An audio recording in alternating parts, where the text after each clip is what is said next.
রঙিন পোশাক রূপচর্চা নিয়ে অহংকার করে কী লাভ?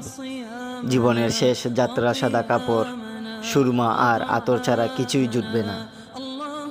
নিজেকে নিয়ে অহংকার করার আগে একবার কবরস্থানে ঘুরে এসো, দেখবে তোমার চেয়েও জ্ঞানী মানুষগুলো কবরে শায়িত।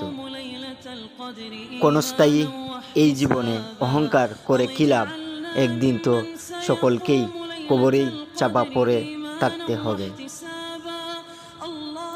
আল্লাহর বান্দাদের জন্য কবর হলো পৃথিবীর প্রথম বাসস্থান এবং পরকালের জন্য প্রস্তুতির স্থান। হযরত মুহাম্মদ সাল্লাল্লাহু আলাইহি ওয়াসাল্লাম বলেছেন, কবর হচ্ছে পরকালের প্রথম স্টেশন। শাস্তি ও সান্ত্বনা। কবরের শাস্তি এবং বরকত সম্পর্কে হযরত মুহাম্মদ সাল্লাল্লাহু আলাইহি ওয়াসাল্লাম বলেছেন, যে ব্যক্তি ভালো কাজ করবে তার কবর প্রশস্ত হবে এবং সে সেখানেই শান্তি পাবে।